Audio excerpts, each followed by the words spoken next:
Eu achava que conhecia meu marido.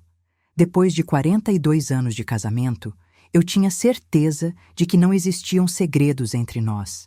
Mas naquela noite, quando apertei o play no vídeo da câmera que escondi no quarto da minha neta, senti meu coração parar. A porta se abriu devagar, a luz do corredor iluminou por um segundo a silhueta. E então eu vi. Era ele, meu marido. O homem que dormia ao meu lado todas as noites. O pai dos meus filhos. O avô que todos admiravam. Entrando no quarto escuro da Júlia, minha neta de 15 anos. E o que eu vi nos minutos seguintes destruiu em segundos toda uma vida que levei décadas para construir. Minha visão ficou turva, minhas mãos tremeram tanto que deixei o celular cair. Quando consegui respirar de novo, só uma certeza martelava na minha cabeça. Eu tinha vivido todos esses anos ao lado de um monstro. E a pior parte era que minha filha tinha me confiado a criança dela. E eu, sem saber, tinha colocado a menina nas mãos de um predador. Se você está me ouvindo agora, comenta aí de onde você está me escutando. Eu preciso dividir essa história com outras pessoas, porque carregar isso sozinha quase me destruiu. Se inscreve no canal também, porque essa história ainda tem muita coisa para ser contada, e você precisa ouvir até o final. Acredite, o que aconteceu depois foi algo que eu nunca imaginei ter coragem de fazer. Meu nome é Marta, tenho 63 anos, e durante toda a minha vida eu me orgulhei de uma coisa: ser uma mulher de família. Casei com o Roberto quando tinha 21 anos, recém-formada no curso técnico de enfermagem. Ele era 10 anos mais velho, já estabelecido, trabalhava numa empresa de transporte e tinha aquele jeito sério, responsável, que me passava segurança. Meus pais adoraram ele desde o primeiro dia. A gente se casou na igreja do bairro aqui em Porto Alegre mesmo, festa simples, mas bonita. E eu me mudei para a casa que ele tinha comprado no bairro Restinga. Logo vieram os filhos. Primeiro o André, depois a Patrícia e, por último, a Camila. 3 crianças em 6 anos de casamento. Eu deixei meu emprego no hospital quando o André nasceu porque o Roberto insistiu que os filhos precisavam da mãe em casa. E eu concordei. Achei que era meu papel, sabe? Ser a esposa dedicada, a mãe presente. Enquanto ele trabalhava, eu cuidava da casa, das crianças, fazia comida caseira todos os dias, lavava, passava, ajudava nas lições de casa. Nossas famílias sempre comentavam que eu era uma santa, que o Roberto tinha dado sorte de ter uma mulher como eu. Ele nunca foi muito carinhoso, mas eu achava que era só o jeito dele. Homem de antigamente, criado naquela cultura de que demonstrar afeto é frescura. Ele provia para a família, nunca chegava bêbado em casa, não me batia. Para mim, isso já era mais do que muitas mulheres tinham. Então eu me contentava. Fazia tudo para agradar, para ser a esposa perfeita. Cozinhava os pratos que ele gostava, mantinha a casa sempre arrumada, criava os filhos com disciplina, mas com amor. Os anos foram passando assim. As crianças cresceram, formaram suas próprias famílias. O André se mudou para Santa Catarina por causa do trabalho. A Patrícia casou e mora aqui perto, mas sempre foi meio distante. Sabe aquelas filhas que ligam uma vez por semana, mais por obrigação que por vontade? Já a Camila, minha caçula, sempre foi minha companheira. A gente falava quase todo dia. Ela vinha almoçar em casa nos finais de semana com o marido, o Diego e a Júlia, minha neta. A Júlia sempre foi uma menina alegre, falante, cheia de energia. Ela tinha o costume de passar uns dias na nossa casa nas férias, dormia no quarto que tinha sido da mãe dela quando era pequena. Eu adorava ter a menina por perto, fazia bolo de chocolate que ela amava, a gente assistia a novela juntas, eu ensinava ela a fazer crochê. O Roberto também parecia gostar da presença da neta, brincava com ela, levava para comprar sorvete na esquina. Todo mundo dizia que ele era um avô maravilhoso. Mas então, uns 6 meses atrás, eu comecei a perceber que a Júlia estava diferente. Foi sutil no começo. Ela, que sempre foi tagarela, começou a ficar mais quieta. Quando vinha nos visitar, ficava grudada na mãe, evitava ficar sozinha comigo e com o Roberto. Eu comentei com a Camila, mas ela disse que era só fase de adolescente, que menina de 15 anos é assim mesmo, meio rebelde, quer ficar mais com as amigas do que com a família. Só que a coisa foi piorando. A Camila me ligou preocupada, dizendo que a Júlia quase não comia mais, tinha emagrecido muito em pouco tempo. Ela dormia mal, acordava no meio da noite gritando, tendo pesadelos. As notas na escola despencaram. A menina que sempre foi estudiosa, que sonhava em fazer medicina, de repente não queria nem sair da cama. Levaram ela em médico, fizeram exames, acharam que podia ser depressão, começou a tomar remédio, fazer terapia. Mas nada adiantava. O que mais me partia o coração era ver a Camila desesperada. Minha filha ligava para mim chorando, dizendo que não sabia mais o que fazer, que sentia que estava perdendo a filha dela e não entendia o porquê. Ela perguntava se a Júlia tinha falado alguma coisa comigo, se tinha me contado algum problema, se estava sendo intimidada na escola. Eu não tinha resposta para nada, me sentia impotente. Um dia, a Camila me ligou em pânico. Tinha encontrado a Júlia trancada no banheiro com uma gilete na mão. A menina não tinha se cortado, mas o susto foi enorme. Foi quando a Camila decidiu que precisava de ajuda, que talvez a solução fosse afastar a Júlia do ambiente dela por um tempo, dar um respiro para a menina. E foi aí que ela me pediu algo que, hoje eu sei, mudou tudo. A Camila me perguntou se a Júlia podia passar uma temporada na minha casa. Umas 2 semanas, até eles conseguirem vaga numa clínica especializada em adolescentes com depressão. Ela achou que talvez ficar na casa da avó, num ambiente mais tranquilo, longe da pressão da escola e das redes sociais, podia fazer bem para a menina. E eu, querendo ajudar minha filha de todo jeito, achando que podia fazer alguma diferença, aceitei na hora. O Roberto não pareceu muito animado com a ideia. Disse que a gente já estava velho para ficar cuidando de adolescente, que a casa ia virar bagunça, que ele precisava de paz depois de um dia de trabalho. Mas eu insisti. Disse que era nossa neta, nossa família, que a Camila estava desesperada e a gente precisava ajudar. Ele resmungou, mas acabou concordando. A Júlia chegou numa sexta-feira à tarde. Eu arrumei o quarto dela com carinho, coloquei lençóis limpos, cheirosos, comprei os salgadinhos que ela gostava, preparei aquele bolo de chocolate. Quando ela entrou em casa, meu coração apertou. A menina estava tão magra, os olhos fundos, o rosto sem cor. Ela me abraçou fraco e foi direto para o quarto. Nos primeiros dias, eu tentei de tudo. Fazia as comidas preferidas dela, chamava para assistir filme, tentava puxar conversa. Mas ela quase não respondia. Comia 2 garfos e dizia que estava satisfeita. Passava o dia inteiro trancada no quarto, mexendo no celular ou só deitada olhando para o teto. Eu via minha neta definhar ali na minha frente e não sabia o que fazer. O que mais me incomodava era a forma como ela se comportava perto do Roberto. Quando ele chegava do trabalho, ela ficava tensa, o corpinho dela enrijecia todo. Se ele perguntava alguma coisa, ela respondia com monossílabos, sem olhar na cara dele. Na hora do jantar, ela comia rapidinho e pedia licença para voltar para o quarto. Eu achava estranho, mas pensei que fosse só porque ela não estava bem mesmo, não queria conviver com ninguém.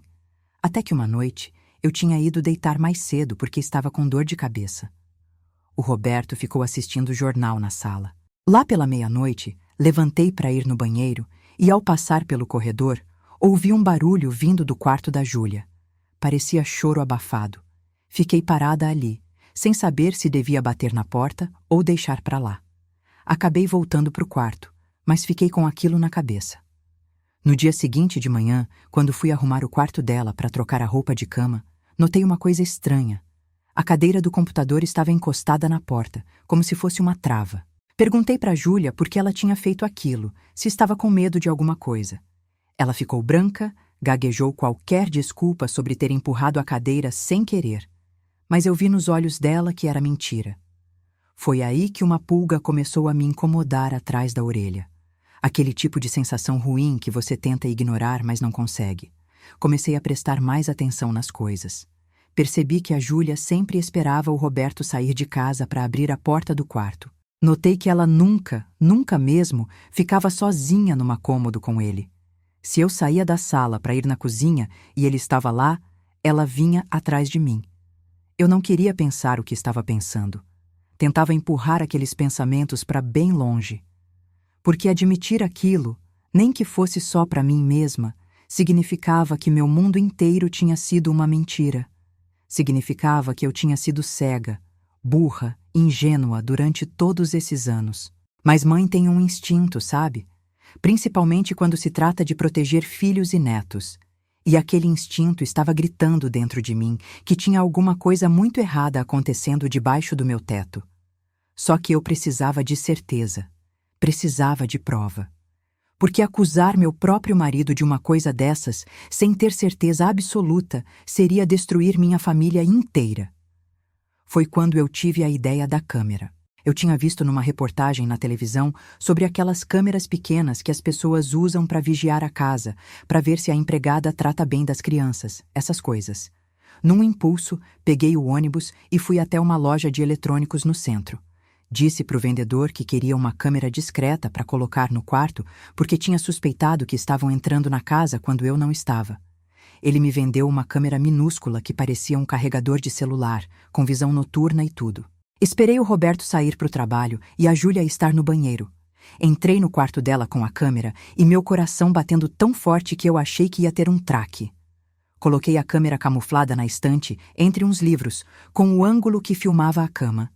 Baixei o aplicativo no meu celular, configurei tudo, testei para ver se estava funcionando. Estava. Naquela noite, deitei na cama ao lado do Roberto, fingindo que estava tudo normal, mas por dentro eu estava em frangalhos. Uma parte de mim rezava para que não aparecesse nada naquela gravação, para que eu pudesse dormir tranquila, sabendo que eram só paranoias da minha cabeça. Mas outra parte de mim, aquela que já sabia a verdade mesmo sem querer admitir, estava se preparando para o pior. Fiquei virando na cama a noite inteira, olhando para o teto, ouvindo a respiração do Roberto do meu lado. Devia ser umas 3 da manhã quando eu ouvi ele se mexer, levantar da cama devagar. Fingi que estava dormindo, mas todos os meus sentidos ficaram em alerta. Ele saiu do quarto, fechou a porta bem de leve para não fazer barulho. Esperei uns minutos que pareceram horas. Meu corpo inteiro estava tremendo. Com a mão gelada, peguei o celular embaixo do travesseiro e abri o aplicativo da câmera para ver ao vivo. E foi aí que meu mundo desmoronou. A imagem estava meio escura por causa da visão noturna, mas dava para ver perfeitamente. A porta do quarto da Júlia se abriu. E ele entrou. Meu marido. O homem com quem eu tinha dormido ao lado por 42 anos. Ele fechou a porta atrás dele e foi até a cama onde minha neta dormia. Eu precisava de todas as minhas forças para não gritar, para não vomitar, para não correr até aquele quarto e matar aquele homem com minhas próprias mãos. Mas alguma coisa me segurou. Alguma coisa me disse que eu precisava daquela prova completa, que eu precisava ver tudo para ter certeza, para nunca mais ter dúvidas, para poder fazer o que precisava ser feito. Então eu assisti. Com lágrimas escorrendo pelo meu rosto, com o corpo tremendo inteiro, com vontade de morrer, eu assisti aquele monstro, aquele demônio disfarçado de ser humano, abusar da minha neta. A menina acordou assustada, tentou se afastar, mas ele segurou ela, colocou a mão na boca dela para ela não gritar. E eu ali, a poucos metros de distância, vendo tudo pelo celular, paralisada de horror. Não sei quanto tempo durou. Pareceram horas, mas devem ter sido minutos. Quando ele finalmente saiu do quarto e voltou para o nosso quarto, eu já tinha desligado o celular e estava virada para o outro lado, fingindo dormir. Ele deitou na cama como se nada tivesse acontecido. Como se ele não tivesse acabado de destruir a inocência de uma criança. Como se ele não tivesse acabado de arrancar minha vida inteira debaixo dos meus pés. Fiquei ali o resto da noite, os olhos abertos no escuro, sentindo aquele corpo ao meu lado. Aquele corpo que eu achava que conhecia, que eu tinha amado, com quem eu tinha tido filhos. E a única coisa que eu conseguia pensar era: quantas vezes? Por quanto tempo? Tinha sido só com a Júlia? Ou tinha sido com minhas filhas também quando elas eram pequenas? Será que a Patrícia ser tão distante tinha a ver com isso? Será que todos aqueles anos em que eu achei que estava construindo uma família feliz, eu estava na verdade criando ovelhas para o sacrifício? As perguntas martelavam na minha cabeça sem parar. Eu queria acordar daquele pesadelo. Queria que fosse só um sonho ruim, uma imaginação da minha cabeça cansada. Mas quando o dia clareou e eu olhei de novo para o celular, para o vídeo salvo ali na memória, eu soube que era tudo real. Tão real quanto o nojo que eu sentia de mim mesma por ter sido cega durante tanto tempo. Tão real quanto a culpa que me sufocava por ter falhado em proteger minha neta. Tão real quanto a raiva que começava a ferver dentro de mim. Uma raiva que eu nunca tinha sentido na vida. E foi essa raiva que me tirou da paralisia. Porque eu sabia que tinha uma escolha a fazer naquele momento. Eu podia entrar em pânico, confrontar ele ali mesmo, chamar a polícia imediatamente e deixar que as coisas acontecessem de qualquer jeito. Ou eu podia ser inteligente, podia planejar, podia garantir que aquele monstro pagasse por tudo que ele tinha feito, que ele não escapasse por nenhuma brecha, que a justiça realmente fosse feita. Levantei da cama, tomei banho, vesti uma roupa, tudo no automático. O Roberto estava na cozinha tomando café, lendo o jornal, como em qualquer manhã normal. Ele olhou para mim e perguntou se eu tinha dormido bem. Eu olhei para a cara dele, para aquele rosto que eu tinha acordado do lado durante décadas, e pela primeira vez eu vi ele de verdade. Vi a podridão que se escondia atrás daqueles olhos. E com uma calma que eu não sabia que tinha, respondi que sim, que tinha dormido ótimo. Ele não fazia ideia que a mulher que estava na frente dele naquele momento não era mais a Marta ingênua e boba que ele tinha manipulado a vida inteira. Era uma mulher que tinha acabado de descobrir do que era capaz quando alguém mexia com sua família. E ele ia descobrir isso da pior forma possível. Mas antes de qualquer coisa, eu precisava tirar a Júlia daquela casa. Precisava colocar minha neta em segurança. Então, assim que o Roberto saiu para o trabalho, eu fui até o quarto dela. A menina estava acordada, encolhida na cama, abraçada no travesseiro. Quando eu entrei, ela se encolheu ainda mais, e aquilo partiu meu coração em 1000 pedaços. Sentei na beirada da cama e segurei a mão dela. Ela estava gelada, tremendo. Eu não sabia nem por onde começar, o que falar. Como você diz para uma criança que você sabe? Como você pede desculpas por ter falhado tão miseravelmente em proteger ela? Com a voz embargada, eu disse: Filha, eu sei o que ele fez com você. A Júlia me olhou com aqueles olhos arregalados, cheios de medo e vergonha, e começou a chorar. Ela chorava e pedia desculpa, como se tivesse feito alguma coisa errada. Eu abracei ela com força e disse que não era culpa dela, que nada daquilo era culpa dela, que eu é que devia pedir desculpas por não ter percebido antes, por não ter protegido ela. Entre soluços, ela me contou tudo. Me contou que tinha começado há 6 meses, quando ela tinha dormido aqui em casa, nas férias de janeiro. Ele tinha entrado no quarto dela no meio da noite e tinha feito coisas que ela não tinha coragem de contar, nem para a psicóloga. Me contou que ele tinha dito que se ela contasse para alguém, ninguém ia acreditar nela, que iam achar que ela estava mentindo, que ele ia fazer mal para a mãe dela se ela abrisse a boca. E a menina, apavorada e sem saber o que fazer, guardou aquele segredo podre dentro dela, deixando que corroesse ela por dentro. Eu chorava junto com ela, segurando aquele corpinho magro, sentindo a dor e o trauma que aquele monstro tinha causado. E ali, abraçada com minha neta, eu fiz uma promessa silenciosa. Ele ia pagar. Ia pagar de um jeito que ele nunca ia esquecer. Liguei para Camila e pedi para ela vir buscar a Júlia urgente, que eu precisava conversar com ela pessoalmente.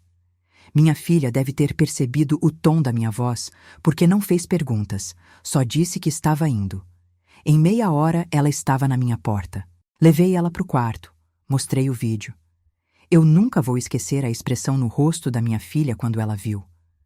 Primeiro foi choque, depois negação, depois uma dor tão profunda que parecia que ela tinha levado uma facada no peito. Ela gritou, chorou, quis quebrar tudo. Quis ir atrás do Roberto naquele momento e matar ele com as próprias mãos. Mas eu segurei ela. Disse que a gente precisava ser esperta, que tinha um jeito certo de fazer aquilo. Que se a gente agisse por impulso, ele podia escapar, podia contratar advogado caro, podia usar as conexões que ele tinha. Mas se a gente planejasse direito, se a gente juntasse todas as provas necessárias, se a gente fizesse do jeito certo, ele não ia ter para onde correr. A Camila me olhou com uma expressão que misturava dor e algo parecido com respeito. Ela nunca tinha me visto assim, firme, decidida, no controle. Porque a vida inteira eu fui a mulher que deixava os outros decidirem por mim, que seguia o que mandavam, que não questionava. Mas aquilo tinha acabado. Aquela Marta tinha morrido no momento em que eu vi aquele vídeo. Levei a Camila e a Júlia até a delegacia especializada. Demos queixa formal, entregamos o vídeo como prova. A delegada, uma mulher séria de uns 40 anos, disse que com aquela evidência, a prisão dele era questão de horas. Eles só precisavam fazer os trâmites legais, conseguir o mandado e iriam buscá-lo. Mas eu pedi uma coisa. Pedi para eles esperarem até a noite para prender ele. Disse que eu queria estar em casa quando isso acontecesse, que eu queria olhar na cara dele quando levassem ele preso. A delegada tentou me dissuadir. Disse que podia ser perigoso, que ele podia ter uma reação violenta. Mas eu insisti. E no final, ela concordou. Voltei para casa sozinha. A Camila levou a Júlia para ficar na casa dela, num lugar seguro, longe daquele monstro. Passei o resto do dia numa calma estranha, quase sobrenatural. Arrumei a casa, cozinhei, passei roupa. Fiz tudo o que eu sempre fazia, mas era como se eu estivesse no piloto automático, observando de fora. Quando o Roberto chegou do trabalho no final da tarde, eu estava na cozinha fazendo o jantar dele. Comida que ele gostava, bem temperada, caprichada. Ele estranhou, perguntou onde estava a Júlia. Eu disse que a Camila tinha buscado ela mais cedo, que tinha resolvido levar ela para casa. Ele deu de ombros como se não fizesse diferença e foi tomar banho. Jantamos juntos, em silêncio.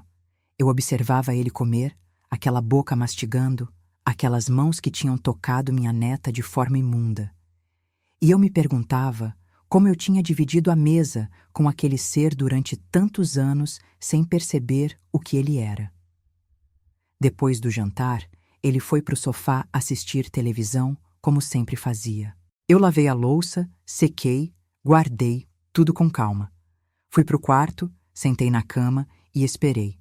Não demorou muito. A campainha tocou. Eu ouvi o Roberto resmungar, levantar do sofá, ir atender. Ouvi vozes na sala, e então eu me levantei e fui até lá. Eram 3 policiais, 2 homens e uma mulher. A mesma delegada que tinha me atendido mais cedo. Ela olhou para mim, um olhar que perguntava se eu tinha certeza. Eu fiz que sim com a cabeça. Roberto estava confuso, perguntando o que estava acontecendo, se tinha acontecido alguma coisa. E foi quando a delegada disse aquelas palavras que eu nunca vou esquecer. Roberto Silva, você está preso por abuso sexual de menor. O rosto dele ficou branco. Ele olhou para mim. E naquele momento ele entendeu. Entendeu que eu sabia. Entendeu que tinha acabado. Ele começou a gaguejar, a negar, a dizer que era um mal-entendido, que alguém estava mentindo. Mas quando a delegada disse que eles tinham provas em vídeo, ele desmoronou. Ele caiu de joelhos no chão da minha sala e começou a chorar. Chorar e implorar. Implorar para mim, como se eu pudesse fazer alguma coisa. Como se depois de tudo que ele tinha feito, eu fosse salvar ele. Ele dizia que sentia muito, que não queria ter feito aquilo, que tinha um problema, que precisava de ajuda. Eu olhei para aquele homem rastejando no chão e senti nada. Nem raiva, nem pena, nem tristeza. Só um vazio enorme. 42 anos da minha vida com uma pessoa que nunca existiu de verdade. 42 anos ao lado de uma mentira. Quando os policiais colocaram as algemas nele e o levantaram, ele ainda tentou me olhar, ainda tentou dizer alguma coisa. Mas eu virei as costas. Não tinha mais nada que eu quisesse ouvir daquele homem. Eles levaram ele. Eu fiquei sozinha naquela casa, no silêncio que ele deixou. E pela primeira vez em décadas, aquele silêncio não me assustou. Pelo contrário, aquele silêncio era libertador, mas essa era só a primeira etapa. Porque agora começava a parte que eu tinha planejado tão cuidadosamente. A parte que ele não fazia ideia que estava por vir. Porque o Roberto achava que me conhecia. Achava que eu era aquela mulher bobinha que ele podia manipular, que ia ficar quieta no canto, que ia aceitar qualquer migalha que jogassem para mim. Ele não sabia que nos últimos anos, enquanto ele achava que estava no controle de tudo, eu tinha feito algumas coisas. Algumas coisas que eu nunca contei para ninguém, e era hora dele descobrir que tinha mexido com a pessoa errada. Nos dias que se seguiram à prisão, muita coisa aconteceu. O Roberto ficou detido, esperando o julgamento. A notícia se espalhou pelo bairro rapidinho, do jeito que notícia ruim se espalha. Os vizinhos me olhavam com pena, com curiosidade, alguns até com desconfiança, como se eu tivesse alguma culpa no que aconteceu. Mas eu não me importava. Deixava falarem. Porque eu sabia a verdade. Eu tinha sido enganada, sim, mas no momento que descobri, eu agi. Eu protegi minha neta. Eu fiz o que tinha que ser feito. E agora eu ia fazer muito mais. O advogado do Roberto me procurou. Um homem de terno caro, cheio de conversa mole, dizendo que o Roberto queria fazer um acordo, que ele confessaria tudo em troca de uma pena menor. E que ele também queria discutir a divisão de bens, já que provavelmente teríamos que nos divorciar. Eu quase ri na cara daquele homem. Divisão de bens? Ele achava que ainda tinha algum direito sobre alguma coisa? Mas eu mantive a compostura. Disse que ia pensar, e marquei uma reunião para o advogado dele se encontrar com o meu advogado. Porque sim, eu tinha advogado. E não era qualquer advogado. Era o Dr. Henrique, um dos melhores advogados de família de Porto Alegre, que por acaso era filho de uma amiga minha da época do hospital. Eu tinha procurado ele discretamente alguns dias antes de colocar a câmera no quarto, quando a desconfiança já estava forte. Contei minha situação, perguntei o que eu precisava fazer para me proteger, no caso de aquilo que eu temia ser verdade realmente fosse. E o doutor Henrique tinha me dado uns conselhos muito valiosos. Entre eles, revisar bem toda a nossa situação financeira. E foi aí que eu descobri umas coisinhas interessantes. A casa onde a gente morava há 40 anos estava no meu nome. Isso porque, quando compramos, lá nos anos 80, o Roberto tinha uns problemas com dívidas antigas e colocou no meu nome para não correr risco de penhora. E nunca mudou. A chácara que compramos há 15 anos num loteamento perto de Viamão, onde a gente ia nos finais de semana, também estava no meu nome, pelo mesmo motivo. O carro que a gente usava? No meu nome, porque o Roberto tinha perdido a carteira de motorista há uns anos por excesso de pontos e precisava que eu fosse a proprietária oficial. Sabe aquela poupança que a gente tinha guardado durante todos esses anos, que tinha um dinheiro bom acumulado? Conta conjunta, mas como eu, que sempre fui cuidadosa com dinheiro, tinha virado o hábito de eu administrar. Eu tinha acesso a tudo. Além disso, tinha uma coisa que nem a Camila sabia. Minha mãe, que faleceu há 3 anos, tinha me deixado uma herança. Não era uma fortuna, mas era uma quantia considerável. Ela tinha uma casa no interior que foi vendida, além de umas economias. Deu quase 300 mil reais que caíram só para mim, porque eu era filha única. Eu não contei para o Roberto. Não sei bem por quê, talvez algum instinto de preservação que eu nem sabia que tinha. Disse só que minha mãe tinha deixado umas coisinhas. Dei para ele uns 5 mil reais na época, disse que era a parte dele, e o resto eu guardei numa conta separada, que abri só minha. Com esse dinheiro, eu tinha feito um investimento. Tinha comprado um apartamento pequeno num prédio novo perto do Parcão. Estava no meu nome, alugado para um casal jovem que pagava direitinho todo mês. Era minha aposentadoria extra, meu seguro de vida, aquela coisa que eu guardava para uma emergência. E olha só que ironia, a emergência tinha chegado. Então, quando o advogado do Roberto veio falar de divisão de bens, eu já estava preparada. Na reunião, o Dr. Henrique colocou tudo na mesa. Explicou que praticamente todos os bens significativos estavam no meu nome, que o Roberto, tecnicamente, não tinha quase nada, e que, dado que ele estava sendo processado por um crime hediondo contra nossa própria neta, dificilmente um juiz olharia com bons olhos para qualquer pedido dele. A cara do advogado dele foi impagável. E quando ele levou essa informação para o Roberto, eu soube que ele deve ter surtado. Porque no dia seguinte, recebi uma carta dele da cadeia. Uma carta patética, cheia de desculpas, dizendo que me amava, que tinha sido fraco, que o demônio tinha tomado conta dele, mas que eu não podia fazer aquilo com ele, deixar ele sem nada, que ele tinha trabalhado a vida inteira por aquela família. Eu não respondi. Joguei a carta no lixo, onde era o lugar dela. Mas eu não estava satisfeita só com isso. Porque tirar as coisas materiais dele era fácil. Eu queria que ele perdesse mais. Queria que ele perdesse a reputação, a dignidade, que todo mundo soubesse que tipo de monstro ele era. Então, eu fiz uma coisa que talvez fosse controversa, mas para mim era necessária. Eu liguei para Patrícia, minha filha do meio, aquela que sempre foi distante, e fiz uma pergunta que eu tinha medo de fazer, mas precisava. Pati, sua voz estava tremendo. Preciso te perguntar uma coisa e preciso que você seja honesta comigo. Seu pai... Ele alguma vez... Fez alguma coisa com você quando você era pequena? O silêncio do outro lado da linha durou uma eternidade. E então eu ouvi minha filha começar a chorar. E naquele choro eu tive minha resposta. Ela me contou tudo. Como tinha começado quando ela tinha 8 anos. Como durou até ela fazer 15 e sair de casa para morar com uma tia, fingindo que era porque queria estudar numa escola melhor. Como ela tentou contar para mim uma vez, mas eu estava ocupada cuidando do André que estava doente, e ela desistiu. Como ela passou anos em terapia tentando lidar com aquilo. Como ela manteve distância da família porque não conseguia estar perto dele sem sentir nojo, medo, raiva.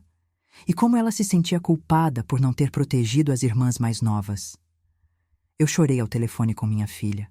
Chorei pedindo perdão por ter falhado com ela, por não ter percebido, por não ter protegido, por ter escolhido ficar cega, ao invés de ver a verdade que estava bem na minha frente. Liguei também para o André. Precisava saber se ele sabia de alguma coisa, se tinha visto alguma coisa. Meu filho ficou chocado com a notícia toda. Disse que nunca tinha desconfiado, mas que agora muita coisa fazia sentido. O jeito da Patrícia, o jeito que ele mesmo sempre achou o pai meio estranho com as meninas, super protetor de um jeito doentio. E então o André me disse uma coisa que me deixou gelada.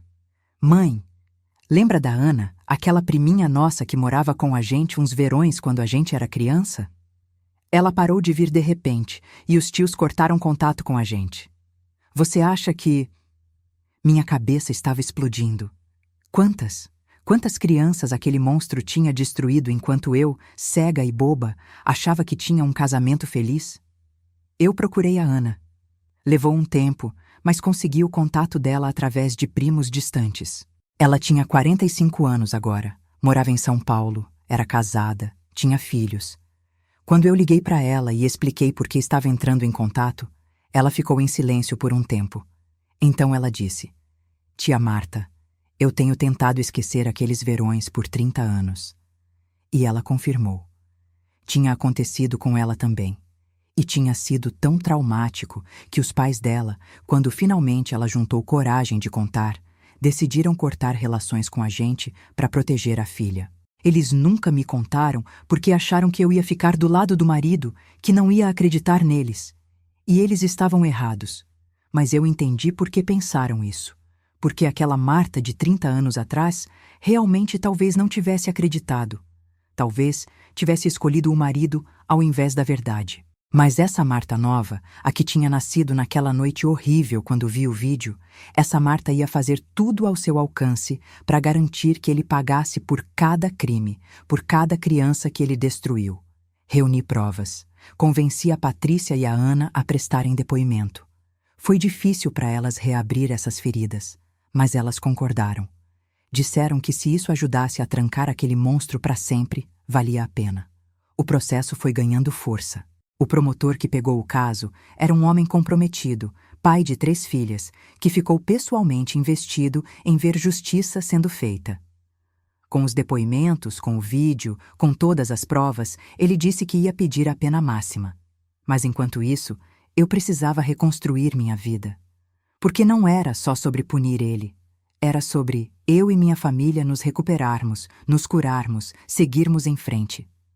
A Júlia começou terapia especializada. Foi difícil. Ela tinha dias ruins, pesadelos, crises de ansiedade. Mas aos poucos, com o apoio da mãe, meu, de toda a família, ela começou a melhorar.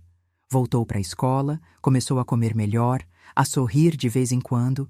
Ela tinha um caminho longo pela frente, mas ia conseguir.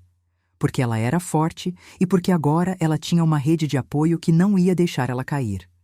A Patrícia também começou a se abrir mais. Ela e eu começamos a reconstruir nossa relação, que tinha sido quebrada sem eu nem perceber.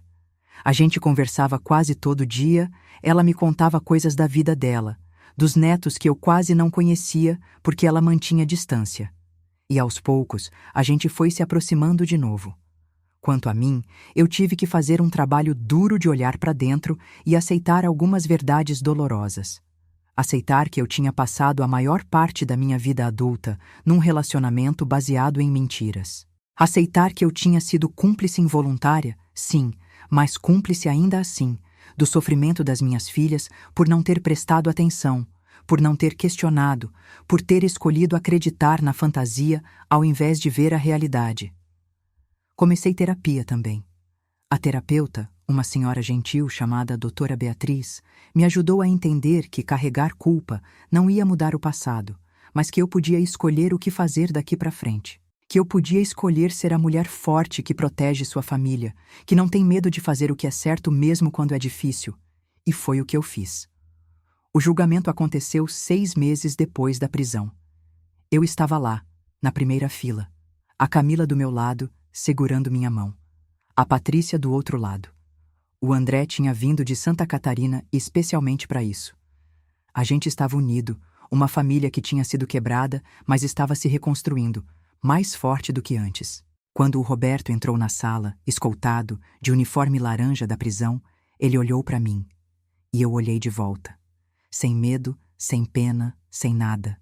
Só olhei. Ele desviou os olhos primeiro. O julgamento durou 3 dias. Foram 3 dias de relatos horríveis, de detalhes que machucavam ouvir, de ver minha neta e minha filha tendo que reviver traumas para que a justiça fosse feita. Mas elas foram incrivelmente corajosas, fortes de um jeito que me deixou orgulhosa e com o coração partido ao mesmo tempo. O advogado dele tentou todas as táticas.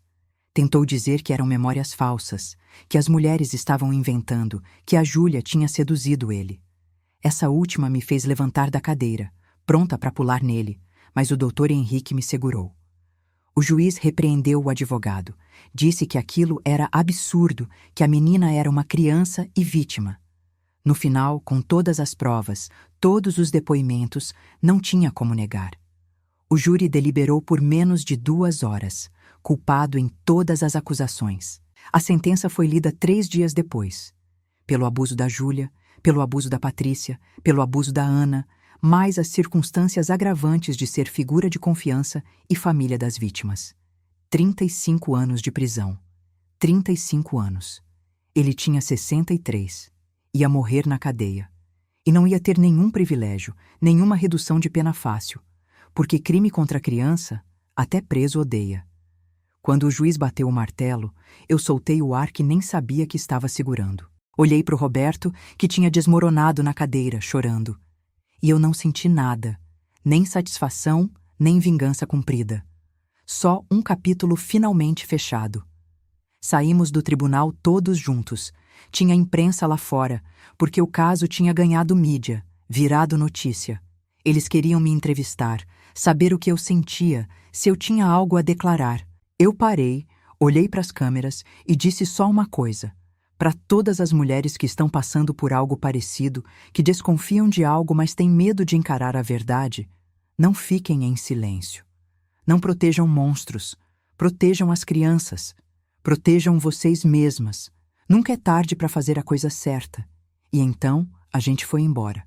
Fomos jantar juntos, eu, meus 3 filhos, a Júlia, os netos que eu quase não conhecia. Fomos num restaurante simples, que a gente gostava, e comemos aquele churrasco bom, conversamos, até rimos um pouco.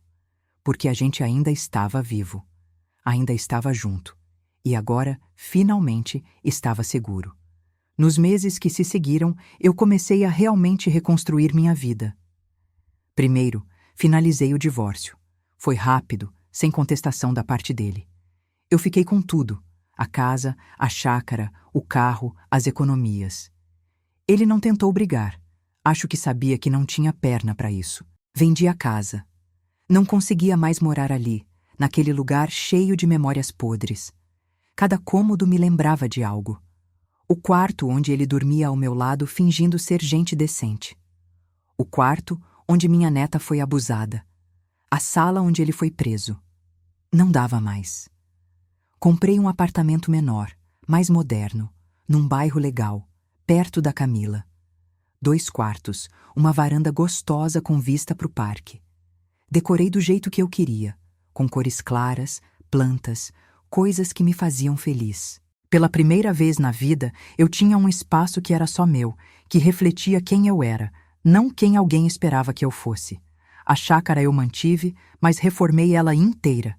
Pintei, arrumei, tirei tudo que lembrava ele. Transformei num lugar para a família se reunir nos finais de semana, fazer churrasco, as crianças brincarem. Um lugar de memórias boas, não ruins. Com o dinheiro da venda da casa, mais a renda do apartamento que eu alugo, mais minha aposentadoria, eu estava financeiramente confortável. Não era rica, mas tinha o suficiente para viver bem, para ajudar meus filhos quando precisassem, para viajar um pouco. Aliás, viajar virou uma coisa que eu descobri que amava. Nunca tinha viajado muito, o Roberto sempre dizia que era desperdício de dinheiro, que a gente tinha que guardar para o futuro. Mas que futuro? Futuro para quê? Para quem? Então eu comecei a viajar. Primeiro foram viagens pequenas, de ônibus, para Gramado, para praia. Depois fui ficando mais ousada. Fui até o Rio de Janeiro, conheci o Cristo Redentor. Fui para Bahia, comi acarajé, vi o pôr do sol no Pelourinho. Fui até para fora do país, numa excursão para Buenos Aires, minha primeira vez saindo do Brasil. E cada viagem, cada lugar novo, era como se eu estivesse me descobrindo. Descobrindo que eu gostava de coisas que nunca tinha experimentado. Que eu era corajosa do jeito que eu mesma. Que eu podia ser feliz sozinha. Mas não estava completamente sozinha. Meus filhos estavam mais presentes do que nunca. A Camila e eu viramos melhores amigas. A Júlia, minha neta, que tinha me evitado por tanto tempo, agora passava tardes inteiras na minha casa. A gente cozinhava junto, assistia série, conversava sobre tudo. Ela estava melhorando, crescendo, virando uma menina forte e resiliente. Ainda tinha dias ruins, mas estava no caminho certo. A Patrícia também estava se curando. Ela me disse que o julgamento, ver o pai sendo condenado, validou décadas de trauma que ela carregava. Pela primeira vez, ela sentiu que alguém acreditou nela, que o que aconteceu com ela importava. E nossa relação estava mais forte do que nunca. Eu conheci meus netos dela direito. Virei uma presença constante na vida deles. O André vinha visitar mais seguido também. Ele me disse que crescer naquela casa tinha sido confuso, que ele sentia que tinha algo errado, mas não sabia o quê. Agora, com tudo revelado, ele também estava processando, fazendo terapia, tentando entender como o pai que ele tinha admirado era, na verdade, um monstro. Todos nós estávamos nos curando, juntos, mas também individualmente. Era um processo, não tinha data para terminar, mas estávamos no caminho. Eu também comecei a fazer trabalho voluntário. Entrei em contato com uma ONG que ajudava mulheres e crianças vítimas de abuso. Ofereci meus serviços como voluntária. No começo era só ajudar com coisas simples, organizar doações, fazer campanhas de arrecadação, mas depois comecei a conversar com as mulheres e crianças que chegavam lá, contar minha história, como eu tinha sido enganada por décadas, como quando descobri a verdade, agi. Como não era vergonha ser enganada, vergonha era saber e não fazer nada. Como nunca era tarde para recomeçar, para ser forte, para proteger quem a gente ama. E era incrível ver como minha história ajudava outras pessoas. Mulheres que estavam em situações parecidas, que tinham medo de denunciar, de deixar maridos abusivos, de enfrentar a verdade. Elas me ouviam e sentiam que se eu conseguir, elas também podiam. Virei meio que uma figura materna ali na ONG. As mulheres me procuravam para conversar, para pedir conselho, para chorar no meu ombro. E ajudar elas me ajudava também. Me mostrava que, apesar de tudo que aconteceu, algo de bom podia sair daquilo, que eu podia transformar minha dor em propósito. Um dia, quase um ano depois do julgamento, eu estava na ONG quando chegou uma menina jovem, 18 anos, grávida, fugindo de um pai abusivo. Ela estava apavorada, sem ter para onde ir, sem dinheiro, sem nada. E quando ela me contou a história dela, eu vi a Júlia, vi a Patrícia, vi todas as vítimas que aquele monstro fez. Sem pensar duas vezes, eu ofereci. Disse que ela podia ficar no meu apartamento alugado, que estava vazio naquele momento entre inquilinos, que ela não precisava pagar nada até conseguir se estabilizar, que ia ajudar ela com o bebê, com tudo que ela precisasse. A coordenadora da ONG ficou preocupada. Disse que eu tinha que ter cuidado, que não podia pegar a responsabilidade de todo mundo. Mas eu sabia o que estava fazendo. Aquela menina precisava de ajuda, e eu podia dar. Simples assim. A Isabela, esse era o nome dela, morou no apartamento durante 6 meses.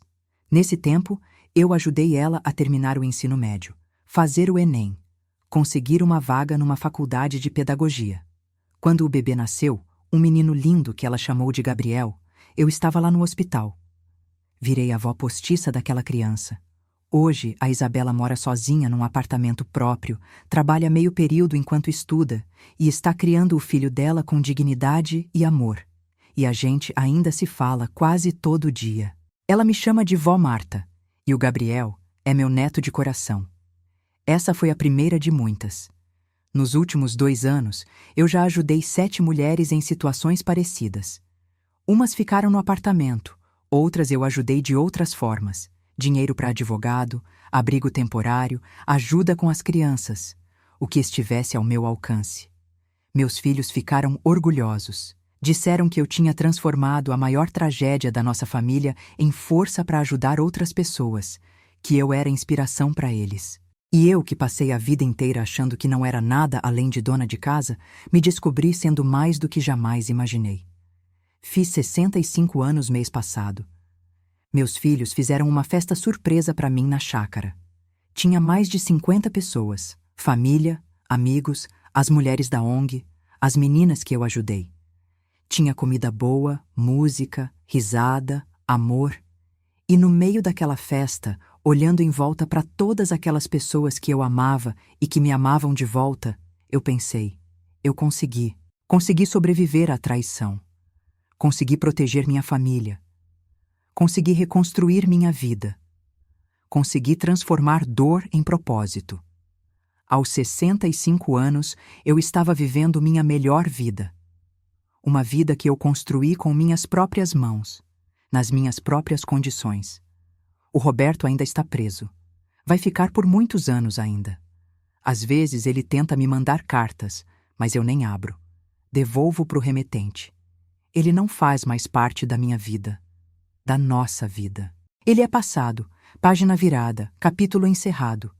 Soube por terceiros que ele não está bem na prisão, que presos tratam abusadores de crianças de um jeito especial e não é um jeito bom. Parte de mim, aquela parte que ainda acredita em compaixão, sente um pouquinho de pena, mas a parte maior, a parte que viu o sofrimento da minha neta, da minha filha, de todas as vítimas dele, pensa que ele está tendo exatamente o que merece. Justiça não é só uma sentença do juiz. É também as consequências reais de nossas ações. E ele está vivendo as consequências dele. Quanto a mim e minha família, nós estamos vivendo a consequência das nossas escolhas também. A escolha de enfrentar a verdade, mesmo sendo dolorosa. A escolha de buscar justiça, mesmo sendo difícil. A escolha de nos curarmos, mesmo que o processo seja longo e árduo. A Júlia está com 17 anos agora. Está no último ano do ensino médio, tirando notas excelentes, se preparando para o vestibular. Ela ainda quer fazer medicina. Diz que quer ajudar pessoas, especialmente crianças que passaram por traumas. Ela vai conseguir. Eu tenho certeza. A Patrícia escreveu um livro contando sua história. Foi publicado ano passado e está ajudando muita gente a entender o abuso infantil, como identificar, como ajudar as vítimas. Ela virou uma ativista, fala em escolas, em eventos, Transformou seu trauma em missão. A Camila e o Diego estão bem. O casamento deles até ficou mais forte depois de tudo isso. Eles fizeram terapia de casal, aprenderam a se comunicar melhor, a se apoiar, e eles são pais incríveis para Júlia, dando todo o suporte que ela precisa. O André abriu um negócio próprio e está indo muito bem. Ele diz que parte da motivação foi perceber que a vida é curta, que não dá para desperdiçar fazendo coisas que não te fazem feliz só porque é o seguro, que tem que correr atrás dos sonhos. E eu estou mais feliz do que jamais fui. Não de um jeito simples, fácil. Não é uma felicidade ignorante como aquela que eu achava que tinha antes, quando vivia na ilusão. É uma felicidade consciente. É saber que passei pelo inferno e saí do outro lado. É saber que sou forte. É saber que posso enfrentar qualquer coisa que a vida jogar na minha frente, porque já enfrentei o pior. Tenho minhas amigas, meu trabalho voluntário, minhas viagens, meus hobbies. Comecei a fazer aula de dança de salão e descobri que sou boa nisso. Comecei a fazer um curso de italiano, porque sempre quis aprender. Estou planejando uma viagem para a Itália ano que vem, algo que sempre foi um sonho. Também comecei a namorar. Nada sério, só companionship, sabe? Conheci um senhor muito gentil no baile da terceira idade, o seu Alberto. Ele é viúvo, tem 70 anos, aposentado, adora viajar também. A gente sai para dançar, para jantar, para passear. Ele me trata com respeito e carinho. E eu não estou com pressa para nada. Se virar algo mais sério, ótimo. Se não, tudo bem também. Eu estou completa sozinha. Qualquer companhia é bônus, não necessidade.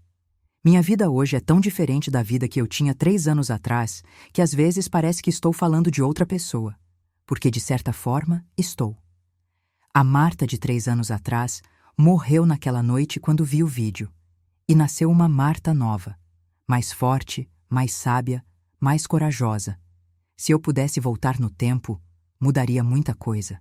Teria prestado mais atenção nos sinais, teria questionado mais, teria protegido minhas filhas. Mas não posso voltar, só posso seguir em frente. E é o que eu faço, todo dia. Conto minha história não porque quero pena. Conto porque sei que tem outras mulheres por aí passando pela mesma coisa. Vivendo com monstros disfarçados de maridos, de pais, de avós, suspeitando de alguma coisa, mas com medo de encarar a verdade, sentindo que se abrir os olhos, o mundo vai desmoronar. E eu quero dizer para essas mulheres, sim, seu mundo vai desmoronar. Vai doer de um jeito que você não imagina ser possível sobreviver. Mas você vai sobreviver. E do outro lado daquele sofrimento todo, tem uma vida esperando por você. Uma vida de verdade, não de ilusão.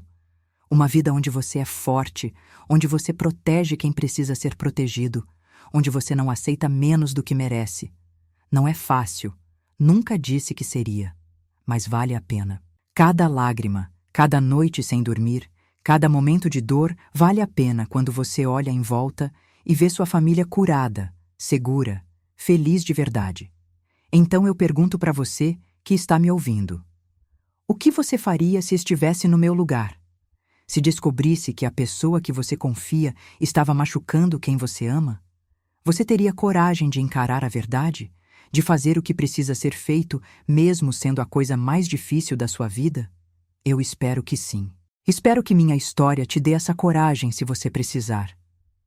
E espero que você nunca precise passar por isso.